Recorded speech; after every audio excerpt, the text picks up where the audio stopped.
청산별곡. 청산은 공간적 배경이 될 거고요. 별곡은 우리의 노래다 생각하시면 됩니다. 삶의 터전을 읽고 떠도는 유랑민의 처지를 노래한 고려가요입니다. 유랑민, 이게 시적 화자겠지. 고려가요예요. 고려가요의 기본적인 특성에 대해 알고 있어요? 괜찮아요. 어차피 한번 할 거니까. 고려가요는 평민들 감정과 전설을 진솔하게 우리말을 잘 살려서 리듬이 매끄럽고 분연체 형식, 후렴구를 쓰고 있습니다. 국문학상 중요해요. 민간에서 향유되다가 궁중음악으로 유입이 되었고 대단한데 조선시대의 문헌으로 장착이 됩니다. 이러한 전승 과정을 파악합니다. 자, 몇 개 더 써드릴 거예요. 고려가요. 평민들이 썼으니까 글로 썼을까? 아니죠. 입에서 입으로 전해졌을 거예요. 굽이 전승되었다. 그리고 밑에 나와 있는 거랑 같이 연결이 되면 언제? 조선시대 때, 더 정확히 이야기하면 성종 때 훈민정음으로 기록이 됩니다. 훈민정음으로 기록이 된다. 책 이름을 볼까? 어떤 책에 기록이 되어 있냐면 악장가사, 악학괴범, 시용향악보, 시용향악보, 이런 책에 기록이 됩니다. 대충 느낌상 무슨 책이야? 이 책들 다 음악책이야. 음악책, 그쵸? 그러니까 여기 궁중음악으로 유입됐다라고 했잖아요. 음악책이에요. 음악책이다라는 이야기는 이 시를 노래로 부르기 굉장히 쉬웠어요. 이 이야기인 거지. 노래로 부르기 쉬웠다라는 이야기는 다른 말로 이야기하면 운율 형성 요소가 굉장히 많고 다양했다. 어떻게 운율을 형성을 하냐? 글자 수가 보통 3개, 3개, 2개, 3, 3, 2죠. 보통 3음부. 후렴구가 있어. 1절, 2절, 3절, 4절 나눠져 있어. 분절체. 혹은 1년, 2년, 3년, 4년 이렇게 이야기하기도 해요. 분연체. 됐을까? 그 다음 뒤에서 또 다 쓸 이야기이긴 하지만 후렴구는 각 연의 마지막에 반복이 돼요. 연의 마지막에 반복.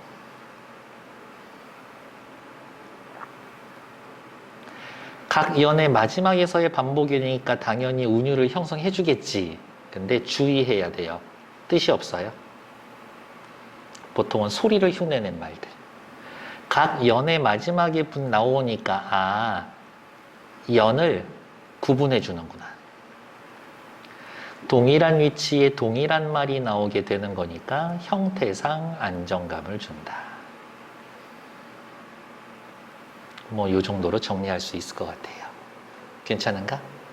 고려시대의 초 메가 히트 송이 조선시대까지 이어진 거라고. 고려가요 서정시고요. 청산과 바다에 대해서 이야기를 한대요. 현실 도피적. 내가 처음에 물어봤잖아. 현실에서 도망가고 싶은 적 있어요? 이런 것들. 사는 게 너무 힘들면 산에 가서 살지. 바다에 가서 살지. 이런 생각하니까. 애상적은 뭐예요? 슬프단 얘기고요. 하지만 낙천적이야. 특히 이게 어디에서 나타날 거냐면 후렴구에서 나타날 거예요. 얄리얄리 얄랑종 얄라리 한다. 신나지 않냐? 느낌이? 주제는 항상 중요하니까 별표. 삶의 고뇌와 비애로부터 벗어나고 싶은 욕구. 전체 8년으로 되어 있는데요. 이렇게 합시다. 5년하고 6년을 바꾼다면 if 바꾼다면 바다의 노래, 청산의 노래, 청산의 노래, 바다의 노래라고 해서 대칭구조다. 그냥 전승되는 과정에서 5년, 6년 바뀌었을 거예요 라는 설이 대세예요. AA, BA 구조가 나타난대요. 한번 해볼까? 여기 보세요. 살얼이, 살얼이랐다. 청산에 살얼이랐다. 하나만 더 볼까? 울어라, 울어라세요. 자곤이러, 울어라세요. 후렴구에 리을, 이응음을 반복해서 음악성을 드러냅니다. 요거는 학교쌤에 따라서 리을, 이응이라는 말 대신에 울림소리를 사용해서 음악성을 드러냅니다. 경쾌한 느낌을 줍니다. 이거 내가 알기로는 땅을 빼앗긴 유랑민이라고 했는데 경쾌하게 신났다고? 고려인의 낙천적인 성격을 볼 수 있습니다. 감정이입이 있어요. 밑에다 쓸게요. 새. 좀 자세히 쓸까? 울어라 울어라 새. 반복, 상징, 의인법, 비교법, 다양한 표현 방법을 물어보고 있습니다. 괜찮나요? 온통 외울 거밖에 없지. 난 어느 날부터인가 갑자기 그냥 바다보다 차라리 산이 낫더라고. 산 타는 거 말고 차를 가지고 최대한 계곡 근처에 붙여놓고 잠깐 내려가서 계곡물에 발 담그고 있는 거. 청산별곡 작자 미상일 수밖에 없어요. 왜? 고려의 평민, 그렇지. 고려 평민들이 쓴 거니까. 입에서 입으로 전해졌을 거니까요. 자, 시작해 봅시다. 화면을 조금 확대해 볼까? 보기 좋구만. 살얼이 살얼이랐다. 청산의 살얼이랐다. 위에 뭐라고 쓰여져 있어요? AABA라고 쓰여져 있죠? 저는 하나 더 쓸 거예요. 살얼이 살얼이랐다. 청산의 살얼이랐다. 옆에다 씁시다. 글자 수가 3개, 3개, 2개, 3, 3, 2초. 몇 덩어리? 3덩어리. 삼원보 율격. 삼원보 율격은 다른 말로 민요적 율격이라고도 하고 혹은 전통적 율격이다라고도 합니다. 괜찮나요? 살얼이 살얼이랐다. 어떻게 해석할 거예요? 1. 살고 싶구나. 2. 살아야 하는구나. 살고 싶구나. 살아야 하는구나. 3. 청산에서 그냥 살걸. 청산에서 살 것을. 점점점. 다양하게 해석할 수 있으나 보통은 살고 싶구나 라고 해석을 한다고. 살고 싶구나 라고 하려면 청산 속에 있어? 청산 밖에 있어? 살아야 하는구나는? 청산 속에 있죠. 청산에서 살걸. 청산 밖에 있는 거죠. 그래서 시적 화자의 위치가 어디냐에 따라서 해석이 달라진다. 됐을까? 살고 싶은 동네가 어디래? 청산이래. 청산. 왜 하필이면 청산일까? 도대체 청산이 어떤 의미가 있길래? 여기에서의 청산은 이상향, 도피처의 역할을 해줍니다. 됐을까요? 머리랑 다래랑 먹고 먹을 땐 역시 고기인데 아니냐? 고기가 짱이지. 고기에 비하면 소박한 음식이죠. 소박한 음식을 나타내는 사자성어 혹시 뭐 아는 거 있어요? 박, 주, 산, 채. 단, 사, 표, 이러한 애들이 있다. 머리랑 다래랑 먹고 청산의 살얼이랐다. 어쨌든 살얼이랐다라는 말이 자꾸 반복은 되고 있다. 체크. 얄리얄리얄랑숑 얄라리얄라. 이름이 뭐래요? 후렴구래요. 옆에다 쓰자. 후렴구의 기능. 각 연을 구분해 줍니다. 반복을 통해서 운율을 형성해 줍니다.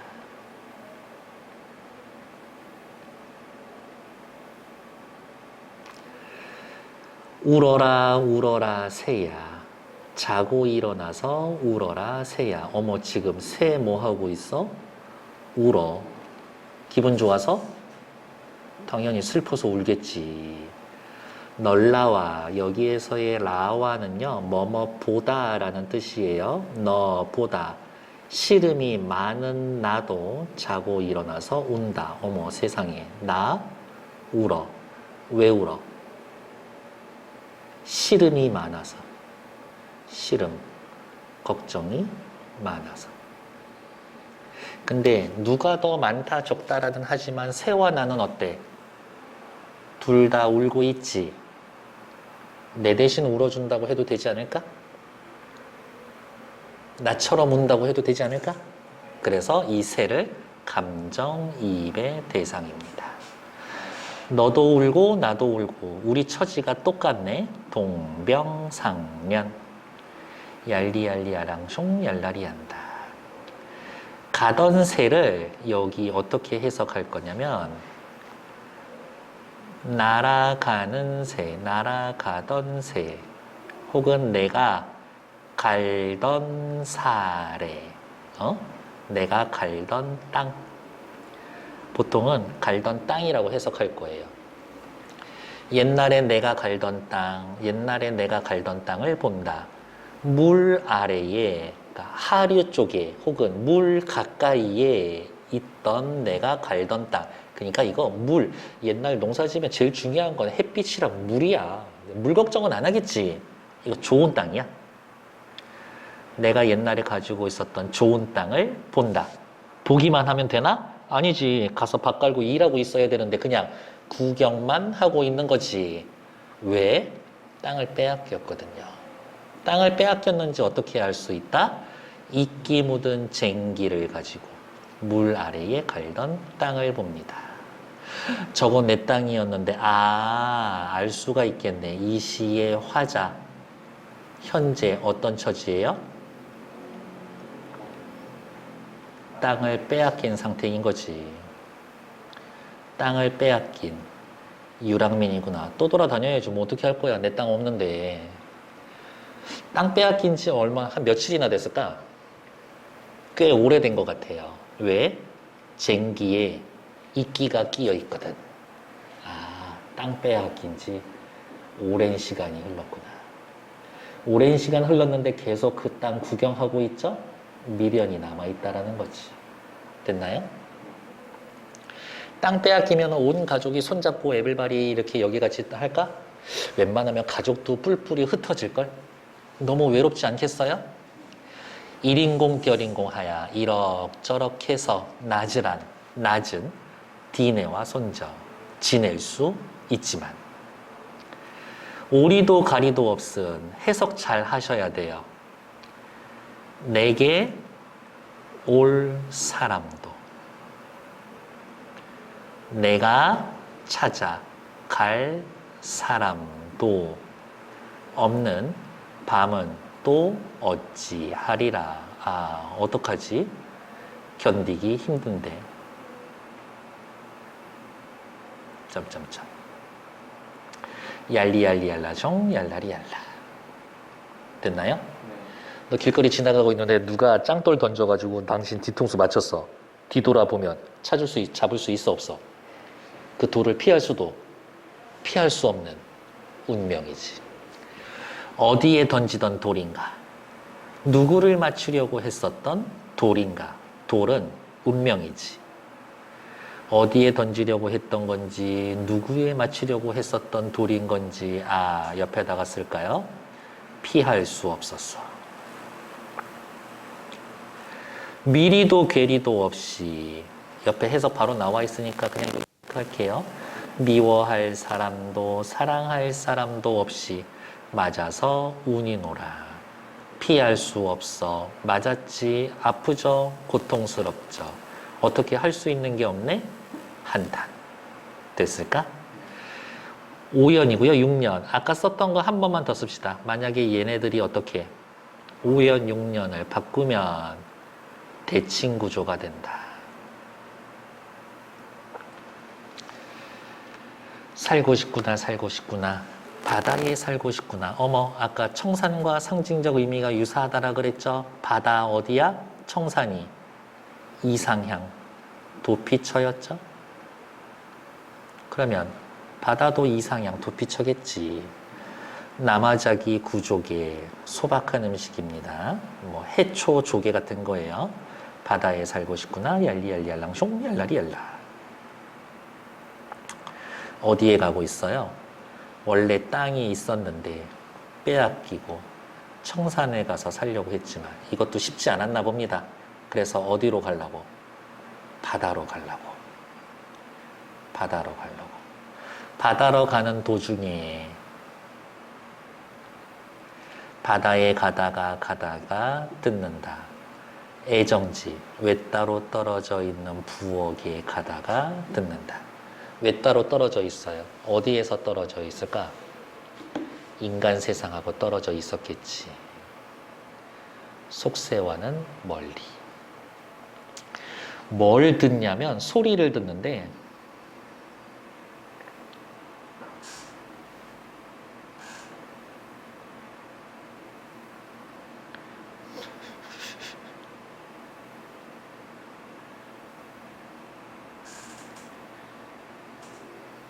사슴이야, 사슴.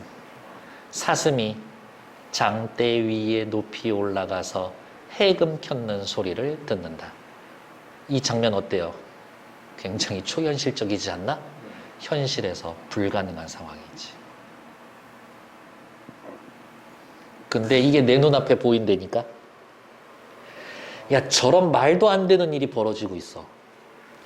내 땅을 찾는 것도 완전히 불가능한 건 아닐지도 몰라. 가다가 듣는다. 애정지에 가다가 듣는다. 사슴이 장대에 올라가서 해금 켜는 것을 듣는다. 옆에 해석을 보시면 사슴의 가면을 쓴 광대가 장대에 올라가서 사슴이 장대에 올라가서 하지만 이거 두 번째 걸로 주로 해석을 할 거예요. 방금 이거 불가능한 상황이라 그랬잖아요. 저런 일이 벌어져 내 땅을 찾는 것도 가능하지 않는가? 기적이 일어나기를 바라는 심정. 그러면 기적 뭐이겠어? 그렇지. 내 땅 다시 찾기. 얄리얄리알랑숑 얄라리알랑. 완전히 지금 정신 놨어? 정신줄. 하지만 땅을 찾을 수 있을 것 같아? 없을 것 같아? 없을 것 같아. 그러면 이제 사람들 뭐해 보통?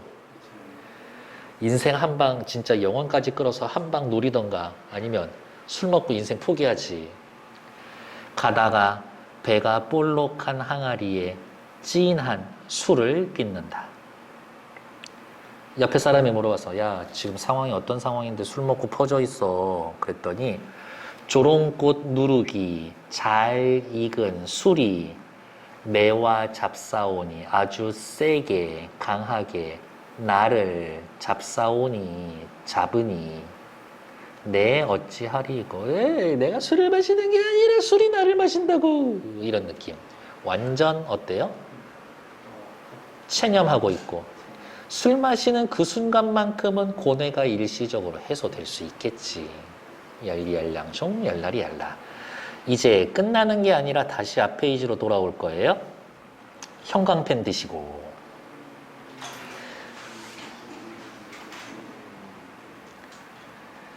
1년에서의 제일 핵심되는 단어 뭐예요? 청산, 체크, 이상향, 체크. 2년에서 제일 핵심되는 단어는요? 새, 새는 감정이입, 두 군데 체크. 3년에서 제일 중요한 거는요? 가던 새. 그리고 옆에 미련에다가 체크. 4년에서의 제일 중요한 단어는 뭐 같아요?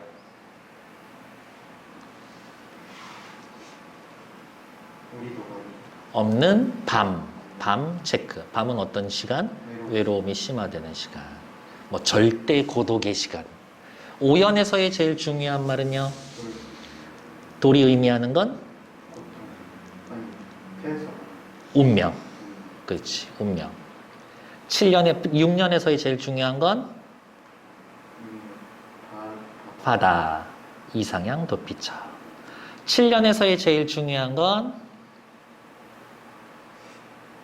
사슴. 사슴은 기적을, 말도 안 되는 상황, 기적을 소망한다. 8년에서의 제일 중요한 말은?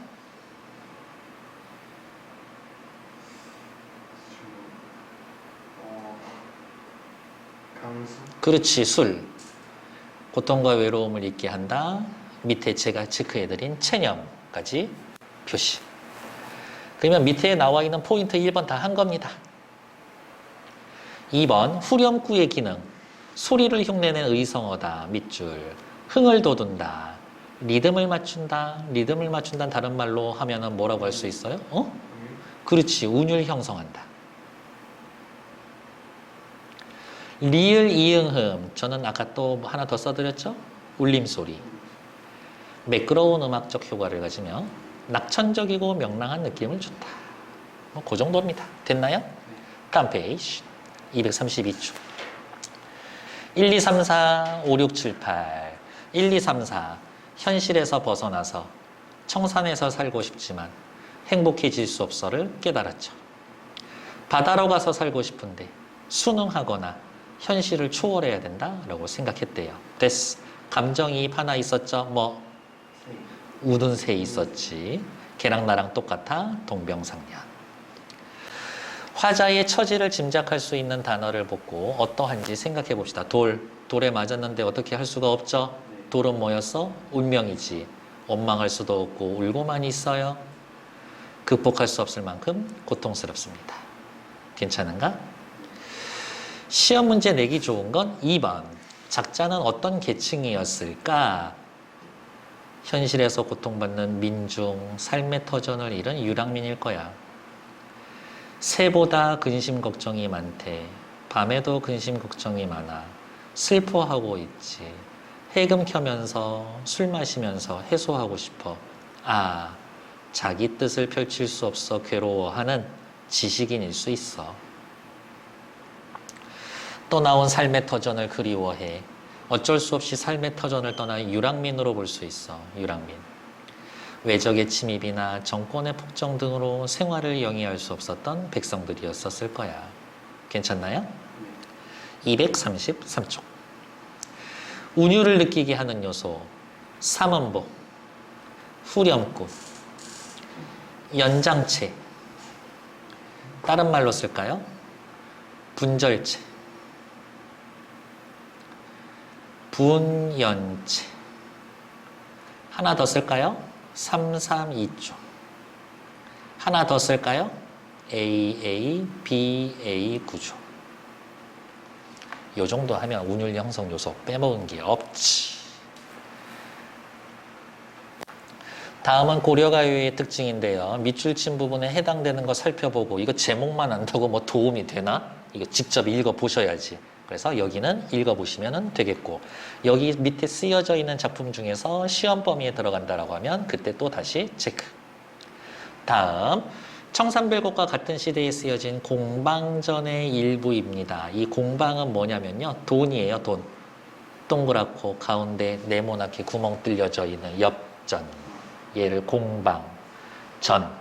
사람처럼 취급한 이야기.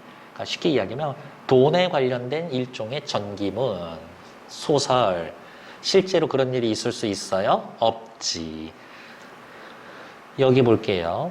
돈을 의인화하여 허구적으로 구성한 글의 종류는 가전작품, 가전체라고 합니다. 그냥 가짜 전기문 이렇게 생각하시면 돼요. 옆에 도움말. 설화에서 탈피하여 우화, 의인화 수법을 써서 지은 짧은 산문, 사람들을 경계하고 권선할 목적으로 쓰여져 있다. 아, 교훈 주는 걸 목적으로 쓰여져 있구나. 시작해 볼게요. 공방의 자는 관지다. 그것을 꿰뚫다. 그렇잖아요. 이렇게 꿰어서 쓰잖아. 줄 같은데. 오케이? 그의 선조는, 이 돈의 선조는 누굴까? 구리나 쇠 같은 금속들이에요. 수양산에 은거하여 동굴에 살았는데 그럴듯하지 않냐? 이 구리나 쇠 같은 거는 땅속에 있으니까. 일찍 세상에 나왔지만 쓰이지 못했다. 자, 이게 돈이야. 앞으로 이런 거 쓰기로 했거든? 그게 뭐, 그게 어떻게 돈이 돼? 안 믿어, 사람들이. 그래서 처음에는 유용하게 쓰이지 않았지. 비로소 황제 때에 조금씩 쓰였지만 성질이 강경하여 세상 일에 매우 단련되지 못했다. 초반에는 돈을 잘 쓰지 않았어요. 황제가 관상을 보는 사람을 불러 글을 살펴보게 했더니 산과 들판에서 이루어져 있기 때문에 요것 자체로는 당장 쓸 수 없지만 임금님께서 쇠를 녹이는 용광로에서 갈고 닦으면 그 자질이 드러나게 될 겁니다. 돈을 만드는 과정이지. 임금이란 사람을 사용할 수 있도록 그릇이 되도록 만드는 자리입니다. 저 구리와 함께 버리지 말고 한번 쓸 테면 써보세요. 이로부터 세상에 나오게 되었습니다. 라면서 구리의 여기까지는 돈의 내력 정도 되겠지.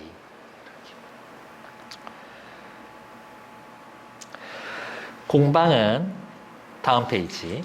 겉은 둥글고 가운데는 네모나 있어 돈의 이중성 겉다르고 속다릅니다. 표리부동.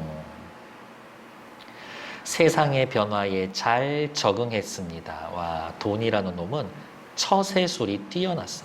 처세술이 뛰어났다. 공방은 한나라에서의 벼슬에서 홍려경이 되었는데 당시 오나라 임금인 비가 교만하고 참남하여 분수에 넘치게 권력을 마음대로 행사했는데 이 비 나쁜 놈이네? 제대로 된 놈이면 비를 싫어해야지.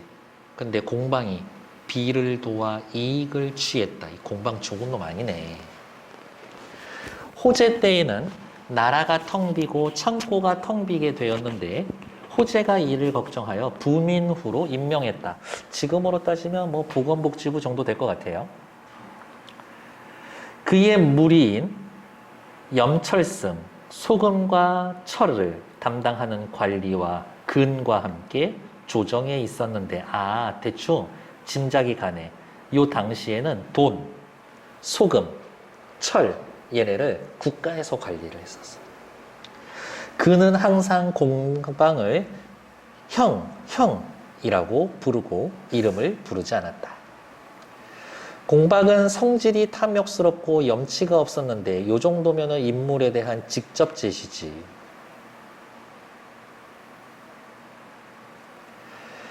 국가의 재산을 총괄하며 자모, 이자의 경중을 저울질하는 것을 좋아했다. 사채에서 사채. 이자놀이 했대. 공방은 국가를 이롭게 하는 것은 도자기와 철을 주조하는 것이 아니라 물건을 생산하는 것이 아니라 백성들과 조그만 이익을 다투고 물가를 올리고 내리고 곡식을 천대했다라는 건 농업을 천대했다라는 거죠. 화폐를 중요하게 여겼다. 그래서 백성들이 농사 혹은 물건을 생산하는 것을 버리고 이자, 산농공상에서의 장사만 하고 농사 짓는 것을 방해해왔다. 됐나요? 돈 나쁜 놈이죠? 그래서 어떤 사람이 상소문서 올려서 뭐 쫓겨났다가 뭐 어쩌고 저쩌고 말년은 안 좋아요. 이렇게. 글의 종류는 가전체다. 돈이 주인공이지만 사실은 누구를 비판하는 거예요? 돈에 환장하는 것들 비판하는 거지. 직접적으로 돌려 말하기. 우의적이다. 비판적이고 풍자적. 재물을 탐하는 세태를 경계한다. 굉장히 목적성이 높은 글이다. 의인화해서요. 우의적, 돌려 말하기 합니다. 고사를 활용합니다. 전기적 요소, 구성, 태어나서부터 죽을 때까지 공방의 생애를 다스립니다. 됐나요? 밑에 예시답은 읽어볼만 하네요. 공방전에서 돈을 사람에 빗대어 표현한 것처럼 가전은 밑줄 사물을 의인화하여 전기 형식으로 서술합니다. 인간사에 대한 문제를 간접적 우회적으로 비평하고 교훈을 전달하거나 사회에 대한 비판적 시각을 드러냅니다. 고전소설에 영향을 주었을 거예요. 라고 됐고